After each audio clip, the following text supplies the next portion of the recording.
poprawiam się. Is my necklace beautiful? What is it? I jadę.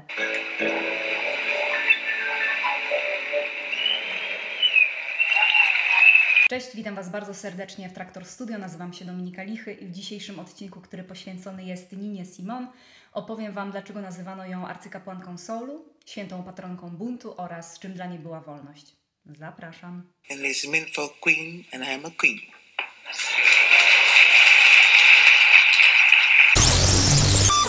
Nina Simone, a właściwie Eunice Wemon, ponieważ tak brzmiało jej prawdziwe imię i nazwisko, urodziła się w Trajonie w 1933 roku w północnej Karolinie w Stanach.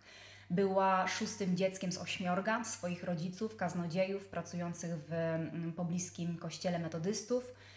I bardzo szybko rodzice zauważyli, że Eunice świetnie potrafi naśladować melodie, które zasłyszała właśnie na pianinie. Także bardzo szybko zaczęła pobierać nauki gry na tym instrumencie u białej nauczycielki, która uczyła jej muzyki w białej części miasta, ponieważ Trajon w tamtym okresie był miastem podzielonym na część dla białych mieszkańców oraz czarnych. Także jeżeli chodzi o problem segregacji rasowej, Eunice poznała właśnie ten problem od podszewki, od dzieciństwa.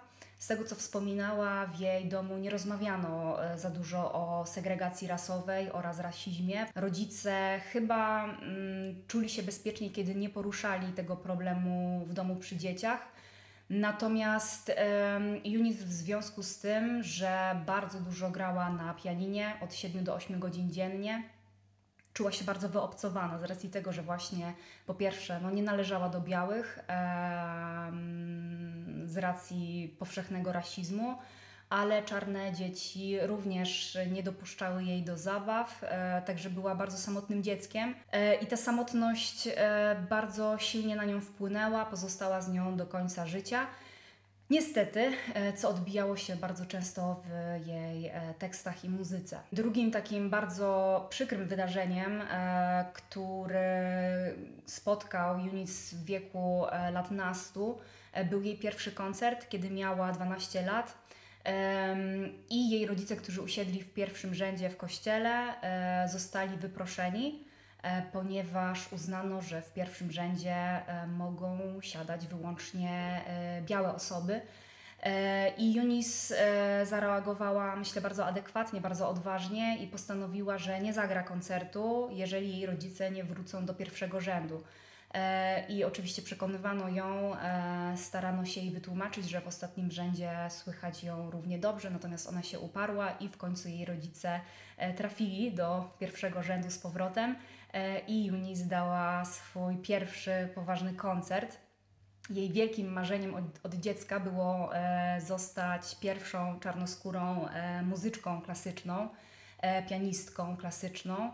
Niestety były to takie czasy, w których pomimo wielkiego talentu, który posiadała, nie dostała się na wymarzoną uczelnię Curtis Institute of Music w Filadelfii, właśnie ze względu na kolor skóry. Z racji tego, że pochodziła z dość biednej rodziny, jej nauczycielka postanowiła założyć fundusz, w którym zbierano pieniądze na jej dalszą edukację. I faktycznie za te pieniądze, które udało się zebrać nauczycielce dziewczynki przez wiele, wiele lat, udało się sfinansować jej naukę na Juilliard w Nowym Jorku, dzięki czemu spędziła tam 1,5 roku, ale niestety właśnie kiedy była już po liceum, te pieniądze wystarczyły tylko na 1,5 roku nauki. W Nowym Jorku do Curtis Institute się nie dostała, w związku z czym razem z rodzicami przeprowadziła się do Filadelfii. Tam zaczęła uczyć gry na pianinie, dawała lekcje, żeby zarobić sobie na prywatne zajęcia z profesorem, który właśnie na tej uczelni wykładał, ale już po pierwszym egzaminie, który oblała, nie próbowała podejść ponownie do egzaminów. Była bardzo zrażona do tego, jak została potraktowana i zaczęła właściwie wykorzystywać swój talent muzyczny do tego, żeby zarabiać pieniądze. Między innymi zatrudniła się w barze, co bardzo długo ukrywała przed rodziną, ponieważ jej matka uważała, że granie jazzu, bluesa i soulu jest diabelską muzyką i nie pozwalała jej na taki sposób zarabiania. W związku z czym właśnie to był moment, w którym Eunice jako już prawie 20-latka przyjęła pseudonim artystyczny, żeby rodzina nie rozpoznała jej w gazetach, ponieważ bardzo szybko stała się też popularna. Tak świetnie grała. Właściciel baru w Atlancie, gdzie po raz pierwszy wystąpiła, bardzo szybko zorientował się, że granie na pianinie nie jest wystarczające i że ta młoda dziewczyna powinna zacząć śpiewać. W związku z czym, żeby nie stracić pracy, Nina Simone, a dodam jeszcze tylko, że Nina wzięło się od powiedzenia mała z języka hiszpańskiego, bo tak nazywał ją jej ówczesny chłopak, natomiast Simone od aktorki Simone Signoret, francuskiej aktorki, którą Eunice podziwiała w filmach. No i już jako Nina Simone właśnie w tym barze zaczęła grać i śpiewać.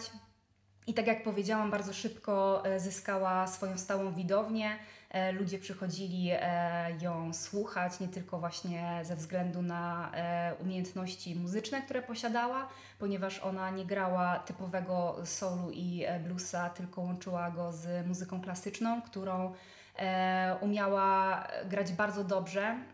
Zresztą jej nauczycielka właśnie uczyła jej głównie klasycznej muzyki, więc znała Bacha, Chopina, Schuberta.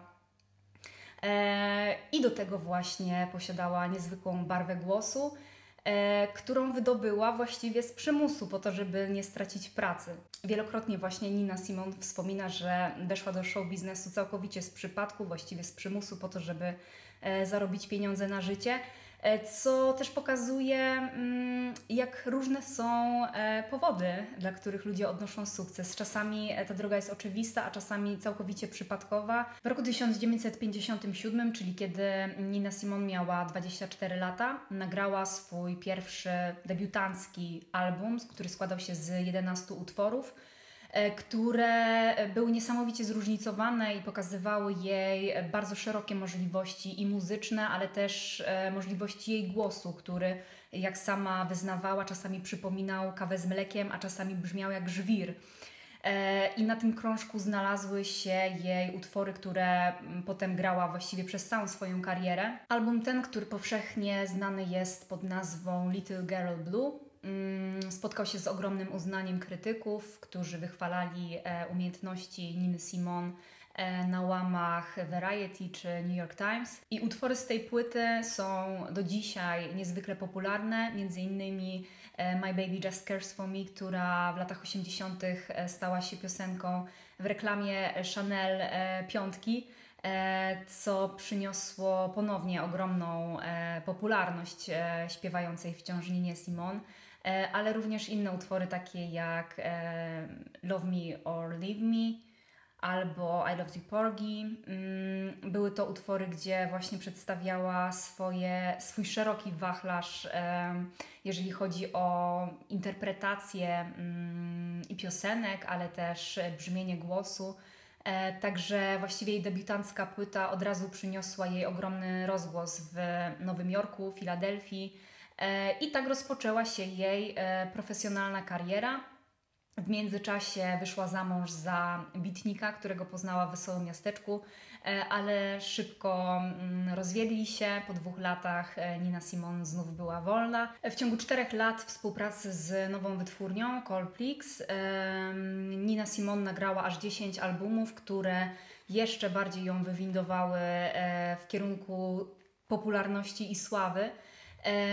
W tym czasie, w roku 1961, wyszła również za mąż po raz drugi za byłego sierżanta pracującego w Nowym Jorku, który stał się jej nowym menadżerem i który w tej funkcji sprawdzał się naprawdę bardzo dobrze. Miał plan na karierę Niny Simone i po prostu starał się z całych sił, żeby jej kariera szła w bardzo dobrym kierunku i faktycznie udało jej się, między innymi za sprawą swojego męża, zorganizować koncert w wymarzonym Carnegie Hall, gdzie no, od zawsze marzyła, żeby zagrać i zaśpiewać, natomiast pisząc do swojej rodziny list o tym wydarzeniu, napisała, że właśnie spełnia jej się największe marzenie, natomiast bardzo żałuje, że nie zagra tam Bacha, ponieważ zależało jej najbardziej na tym, żeby być właśnie pierwszą czarnoskórą pianistką, która zagra w tak znakomitej sali muzykę klasyczną, a nie muzykę, którą sama tworzyła. No ale jakby mimo wszystko myślę, że była to po prostu kwestia jej ambicji i takich pierwszych marzeń, natomiast sukces odniosła już w tamtym momencie naprawdę ogromny. To małżeństwo też nie do końca było dla niej dobre, jak bardziej prywatnie, ponieważ szybko się okazało, że mąż jest mocno brutalny i agresywny w stosunku do niej, o czym można dowiedzieć się między innymi w filmie dokumentalnym, który poświęcony jest właśnie życiu i twórczości Niny Simone. I no niestety Andy, mąż Niny, bił ją, znęcał się nad nią psychicznie, emocjonalnie, zmuszał ją do bardzo intensywnej pracy. I sam fakt, że kariera Niny tak bardzo się rozwinęła, niestety również negatywnie wpływał na jej zdrowie, ponieważ jak się później okazało, Nina cierpiała na zaburzenia afektywne dwubiegunowe i bardzo często właśnie mierzyła się ze stanami depresyjnymi, które przeplatały się bardzo silną agresją i z roku na rok te dolegliwości były coraz poważniejsze i też współpraca z nią stawała się coraz trudniejsza. Ona wielokrotnie prosiła swojego męża o to, by przystopował, by mogła odpocząć, by mogła więcej czasu spędzać z ich córką, ponieważ jakby z tego małżeństwa powstała ich córka, przyszła aktorka i również wokalistka Liza. I niestety, pomimo tego, że Nina Simone uwielbiała spędzać czas ze swoją córką i macierzyństwo bardzo dobrze na nią działało, jej mąż nie pozwalał na to, by kobieta mogła cieszyć się spokojniejszym życiem i niestety ciągle musiała wyjeżdżać, ciągle była w trasie, co nie do końca jej odpowiadało. Ale w związku z tym, że przede wszystkim bała się swojego męża, nie była w stanie się mu przeciwstawić i właściwie dopiero po 9 latach małżeństwa, kiedy jej stan zdrowotny i psychiczny był na tyle trudny, że już jakby nie panowała nad sobą. Zdarzało się, jak jej mąż wspomina, że na przykład podczas takich ostatnich tras, które miała w Stanach, on musiał ją prowadzić na scenę i sadzać za fortepianem i potem jej pokazywać na migi, co ma robić. Zupełnie sobie nie radziła po prostu ze stresem, z tym, że nie mogła spać, z tym, że tęskniła za córką i jakby wszystko się na to gdzieś nakładało. W roku 1964 Nina Simone podpisała kontrakt z nową wytwórnią Philips Records, była to wytwórnia holenderska, gdzie wydano m.in. albumy z jej koncertami na żywo w na przykład Carnegie Hall. I to był też taki moment, ta druga połowa lat 60. w jej karierze, kiedy Nina Simone zaczęła bardziej mówić swoim głosem, ponieważ ta pierwsza część kariery, początki jej kariery i to, jaką muzykę grała, było mocno zdominowane przez bardzo lekkie, może nie lekkie klimaty, ponieważ ona zawsze wykonywała ambitną muzykę, ale głównie te teksty krążyły wokół relacji damsko-męskich, miłości i takich właśnie lżejszych tematów, co oczywiście jakby wypływało z serca Niny, natomiast czuła się dość samotnie w trakcie swojej pierwszej części kariery. Czuła, że nie do końca spełnia swoją powinność, jaką ma, będąc artystką. Nina Simone twierdziła, że właśnie jako artystka powinna w swojej twórczości odbijać rzeczywistość i mówić o rzeczach poprzez swoją twórczość, o rzeczach, które dla większości są zabronione. A w związku z tym, że sytuacja czarnoskórych była wciąż bardzo bardzo zła w Stanach Zjednoczonych. Polecam też dla takiego może szerszego objęcia tego tematu film dokumentalny Peka Nie jestem twoim murzynem, gdzie z zupełnie innej perspektywy, bo z perspektywy potomka niewolników, potomka czarnoskórych właśnie obywateli Stanów. Przedstawiona jest właśnie narracja na temat tego, jak te wydarzenia wyglądały, jak walka wyglądała o wolność. I Nina Simone oczywiście wyrastała w takiej atmosferze. Ona się wychowała, tak jak powiedziałam, w mieście, w regionie, gdzie była segregacja rasowa, gdzie nie było możliwości takiej, żeby czarnoskórzy jedli, nie wiem, w tych samych restauracjach, gdzie osoby białe, czy żeby chodziły dzieci do tych samych szkół, gdzie dzieci białe. Także ona od samego początku, od dziecka doświadczała tego obrzydliwego podziału. I kiedy była już dojrzałą artystką, pomimo tego, że była uznaną, szanowaną i popularną wokalistką, muzyczką, to mimo wszystko nie odgradzała się od swoich sióstr i braci i postanowiła głośno wyrażać, jakie jest jej stanowisko właśnie poprzez twórczość. Ain't got no father, ain't got no mother, ain't got no children, ain't got no faith, ain't got no nothing, ain't got no love, ain't got no God, ain't got no money. Ona też wspomina, że nie była nigdy pokojowo nastawioną osobą. Nawet do Martina Luthera Kinga podeszła w trakcie jakichś rozmów, spotkań i powiedziała, że nie jest pokojowo nastawioną osobą i że nie jest za powolnymi zmianami, o których na przykład on mówił. Zdecydowanie bardziej wolała, żeby te zmiany nastąpiły tu i teraz. I że nie można jakby przeciągać tego procesu, tylko po prostu wywalczyć te same prawa i równość w tym momencie. I jakby całą sobą i poprzez swoją twórczość, ale też poprzez liczne manifesty, które wygłaszała podczas koncertów, starała się swoich czarnoskórych braci i siostry przekonać do tego, że walka jest konieczna. Studził jej zapały na pewno jej mąż, który w ogóle nie był zadowolony z tego, że ona zabiera głos w tej sprawie, ponieważ na przykład inne wokalistki, na przykład Aretha Franklin, dużo częściej były zapraszane do telewizji, były częściej puszczane w rozgłośniach radiowych, ponieważ nie manifestowały tak mocno swoich poglądów. Ninie Simone bardzo szybko pokazano, gdzie jest jej miejsce.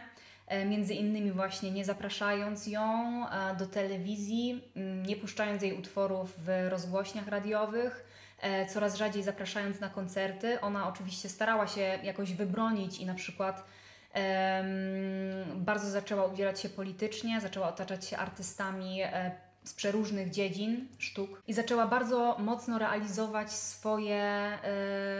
swoją potrzebę walki o równe prawa, o godność, o godne życie. Nina Simone uważała, że jako artystka powinna reagować na wydarzenia, które ją spotykały, które ją bulwersowały, szokowały i na które nie miała żadnej akceptacji. Między innymi napisała słynną już piosenkę Mississippi Goddam po tym, jak zginął jeden z czołowych działaczy na rzecz równych praw obywateli Stanów Zjednoczonych, Medgar Evers. Mississippi Goddam, it's our last tune. We had some requests for it.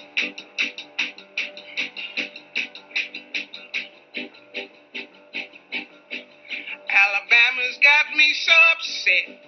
Tennessee made me lose my rest, and everybody knows about Mississippi Goddam. Alabama's got me so upset. Tennessee made me lose my rest. Everybody knows about Mississippi Goddam. Can't you see it? I know you can feel it. It's all in the air.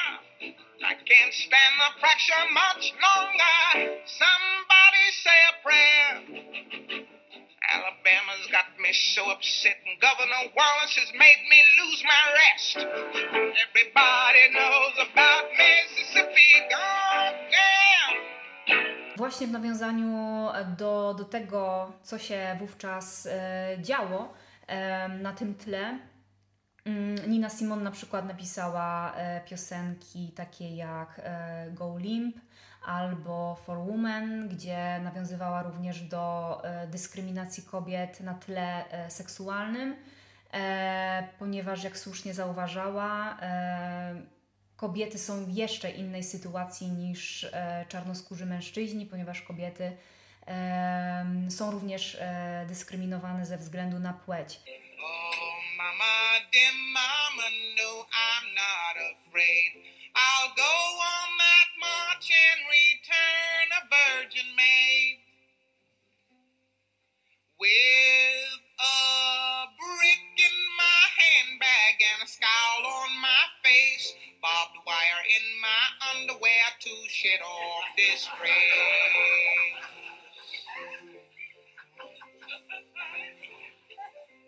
I invite you to sing now.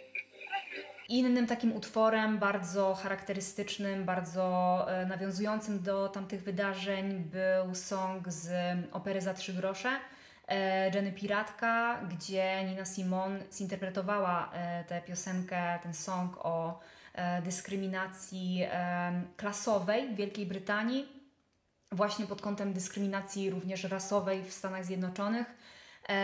I można też usłyszeć jej niesamowitą interpretację tej pieśni. Suddenly one night there's a yell in the night and you say, who's that kicking up a row? And then you see me kind of grinning while I'm scrubbing. And you say, what the hell she got to grin for now? I'll tell you there's a shame.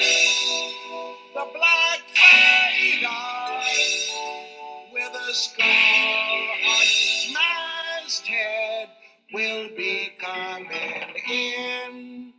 Także pomimo tego, że Ninę Simone spotkały bardzo negatywne konsekwencje związane z jej udzielaniem się w politykę, w kwestie społeczne, to ona w końcu poczuła, że jest wśród swoich. Otaczała się artystami, którzy również zabierali aktywny głos w tych sprawach.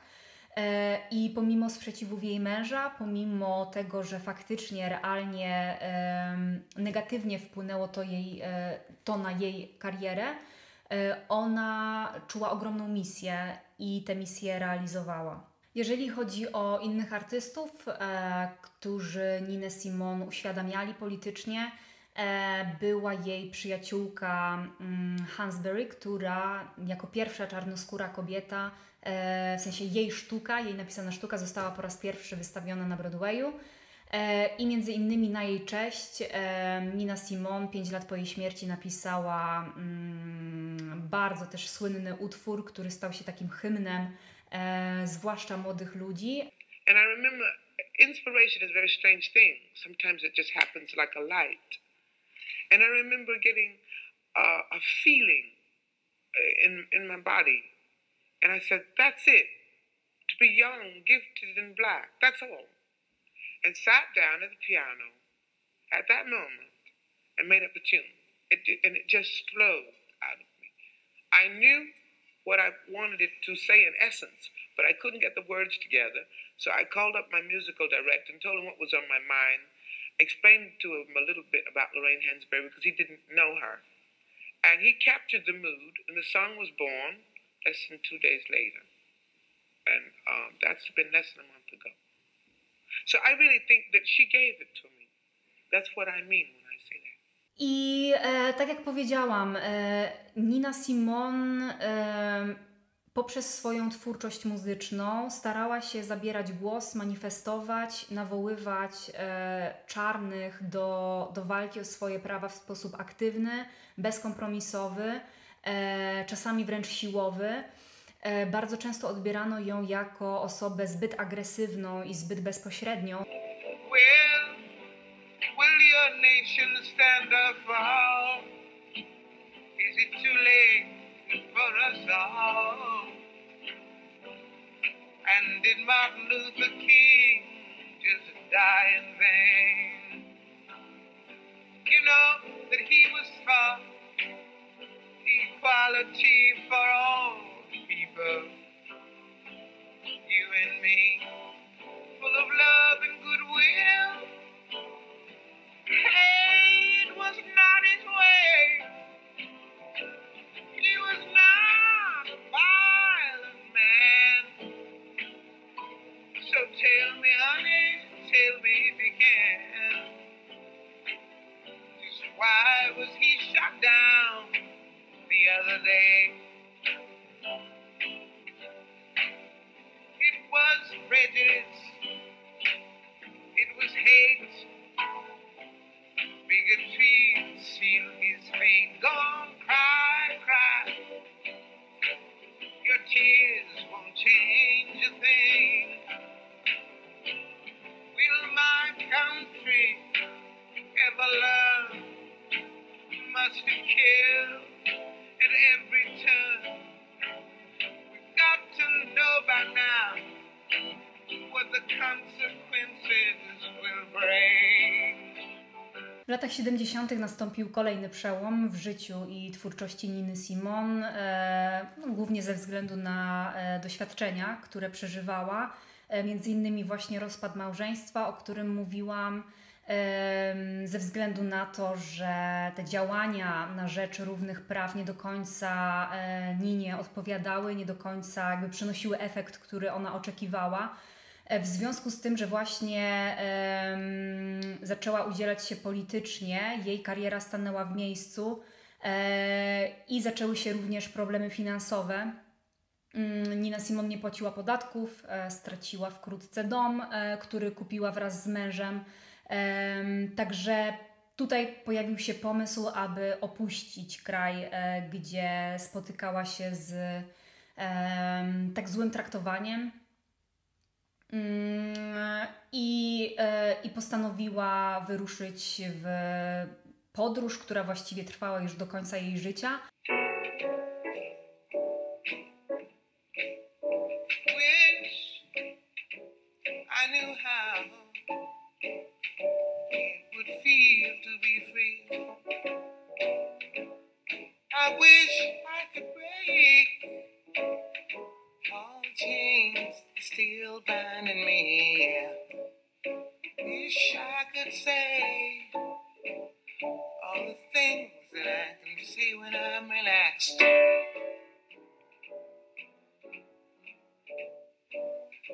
I'd be starting anew.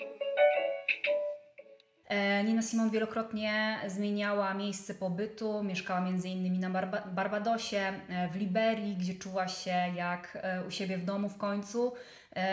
Była przeszczęśliwa, mieszkając właśnie w Afryce i jak mówiła, już na tamten moment nienawidziła grać na pianinie ani śpiewać i była po prostu szczęśliwa, że jest wolnym człowiekiem i że żyje jak nomad, koczownik. Bardzo jej taki tryb życia odpowiadał. Ona, wyjeżdżając ze Stanów Zjednoczonych, zostawiła w Nowym Jorku swoją córkę, natomiast ta córka przyjechała do niej właśnie do Liberii, ale w związku z tym, że Nina bardzo źle ją traktowała, była w stosunku do niej też przemocowa. Jej córka miała próbę samobójczą, a ostatecznie wróciła właśnie do ojca do Nowego Jorku. A Nina Simone coraz bardziej, może nie, że staczała się, ale coraz bardziej cierpiała na chorobę dwubiegunową, która była niekontrolowana, nieleczona, w związku z czym właśnie kobieta i nie zarabiała pieniędzy i jakby nie była w stanie wrócić do normalnego funkcjonowania. Stąd, kiedy przyjechali odwiedzić ją jej przyjaciele, z którymi wcześniej muzycznie współpracowała, stwierdzili, że wygląda po prostu jak kloszardka, jak bezdomna osoba, która zupełnie nie przypomina tej wielkiej arcykapłanki królowej, dumnej w futrach i wieczorowych sukniach, a tak ją wspominali, tak ją pamiętali. Także właściwie dzięki jej przyjaciołom, którzy postanowili jej pomóc i wyciągnąć ją z tej trudnej sytuacji, życiowej, Nina Simone wróciła na scenę. Oczywiście musiała poddać się leczeniu, przyjmować leki, które niestety wpływały na jej motorykę, a przez to na umiejętności grania na fortepianie. Natomiast były po prostu niezbędne w tym, żeby ona mogła funkcjonować i współpracować z innymi ludźmi. Bardzo dużo osób wspomina, że była niezwykle trudna we współpracy. Zresztą są takie nagrania, w filmie dokumentalnym można to zobaczyć, że ona po tym bardzo długim okresie, kiedy nie grała żadnych koncertów, wyszła na scenę w Europie, chyba we Francji, z tego co pamiętam, na jakimś festiwalu jazzowym i kobieta, która była na tym koncercie na widowni, stała i Nina Simone jakby widząc to, że ta kobieta stoi, kazała jej usiąść i naprawdę można zobaczyć, że mogła być niebezpieczną osobą, w sensie można się jej bać. Ona też miała taką sytuację, że na przykład strzeliła z pistoletu powietrznego do syna sąsiada, który się za głośno śmiał, albo chciała pobić kogoś, kto za długo patrzył się jej w oczy. Także no, to był taki okres, kiedy naprawdę jakby to rozchwianie emocjonalne, takie agresywne reagowanie na to, co jej się nie podobało, po prostu bardzo silnie wpływało na jej kontakty z innymi ludźmi. I pomimo tego, że miała niezwykły dorobek artystyczny, to po prostu nie zapraszano ją na koncerty. Ale właśnie dzięki leczeniu, dzięki braniu odpowiednich leków mogła się uspokoić i mogła znowu zachwycać publiczność swoim głosem, swoją wirtuozerią. Także no, dzięki Bogu zgodziła się na leczenie i to leczenie trwało właściwie do końca jej życia. Nina Simone w ciągu ostatnich 10 lat swojej kariery sprzedała ponad 1 000 000 płyt, co znowu wywindowało ją na podium. Była super gwiazdą, świetnie sprzedającą się wokalistką. Grała właściwie w całej Europie, na całym świecie, również w Australii, w Japonii, Nowej Zelandii, oczywiście w Stanach, chociaż już do Stanów nigdy nie chciała wrócić ze względu na swoją niechęć właśnie do problemu rasizmu. I w 2002 roku jej ostatni koncert odbył się w Sopocie. Także odwiedziła również Polskę, gdzie zaśpiewała właśnie Mississippi Goddam słynne. W całej swojej karierze wydała i sprzedała 19 albumów i 14 albumów koncertowych. Także ogromny dorobek. Niestety zmarła na raka piersi, na który chorowała przez kilka lat. I w wieku 70 lat, w roku 2003 zmarła w swoim domu we Francji.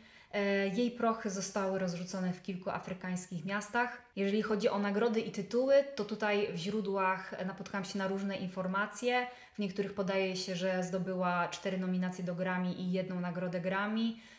W innych tych nominacji jest aż 15. Podobnie jest z tytułem doktora honoris causa, który podobno otrzymała 2 dni przed śmiercią z Curtis Institute of Music w Filadelfii, na który się nie dostała w wieku 19 lat. W innych źródłach podaje się, że jest to po prostu tytuł honorowego członka tej uczelni. W każdym razie ja się bardzo cieszę, że po tylu latach jeszcze za jej życia została tak utytułowana i tak wyróżniona jako artystka z ogromnym dorobkiem artystycznym. Myślę, że dla niej było to duże wyróżnienie, pomimo tego, że bardzo cierpiała przez całe życie, że nie udało jej się zostać pierwszą klasyczną czarnoskórą pianistką. Jest kilka książek dotyczących życia i twórczości Niny Simone, ale są one w języku angielskim. Jest nawet autobiografia, którą napisała Simone i została chyba w 1992 roku wydana, I Put a Spell on You. Natomiast ja w tym odcinku powoływałam się na źródła, które znalazłam w internecie. To są strony internetowe, artykuły, które tutaj wkleję w opisie. No i 2 filmy, jeden dokumentalny What Happened Miss Simone i film fabularny dotyczący życia i twórczości, który nosi tytuł Nina. Zresztą, jak zobaczycie na nagraniach, jest kobietą, która jakby nie zostawia żadnych wątpliwości, czy to jeżeli chodzi o interpretację, czy to jeżeli chodzi o jej aranżacje muzyczne, o jej kompozycję. Jest po prostu wybitną artystką, genialną, geniuszem muzycznym i wokalnym dla mnie, ponieważ uwielbiam jej barwę. Ale też chciałam zwrócić uwagę na to, jakby co ona wnosiła na scenę. Tam nic się jakby nie da przesunąć, włożyć. Ona po prostu jest. Czaruje swoją osobowością, swoim jestestwem i bardzo to widać w nagraniach z koncertów, w jej przemowach, w jej melorecytacjach, które bardzo często też wplatała w swoje utwory muzyczne. No jest fenomenalna, jest po prostu jest kimś, kto siedzi i jakby ma tak w sobie ogromną siłę, taką pewność, dumę, że absolutnie jakby nie dziwi mnie, że nazywano ją arcykapłanką, królową soulu czy każdego innego stylu muzycznego, który grała. Bardzo Wam dziękuję za wysłuchanie tego odcinka. W kolejnym zostajemy w Stanach. Opowiem również o wokalistce, która jest bliska mojemu sercu, która inspirowała się twórczością Niny Simone między innymi i serdecznie Was zapraszam. Do zobaczenia.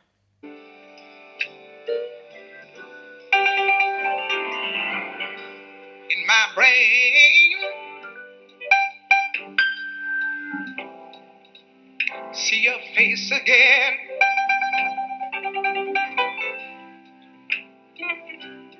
I know my frame of mind.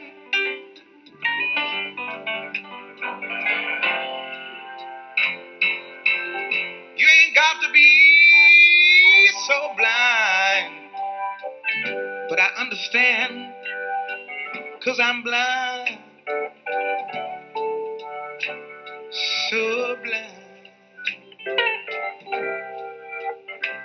But I'm a woman.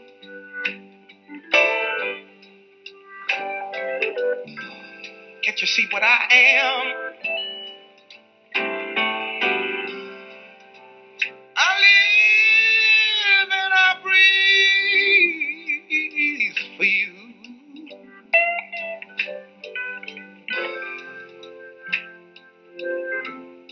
What good does it do if I ain't got you? Ain't got you.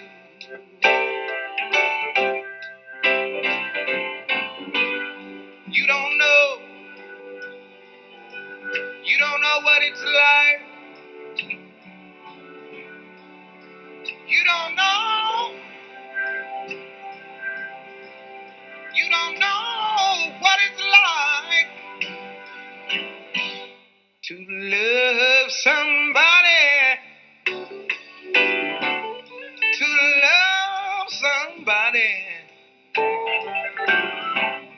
the way I love you. Oh, come on, clap, damn it. What's wrong with you?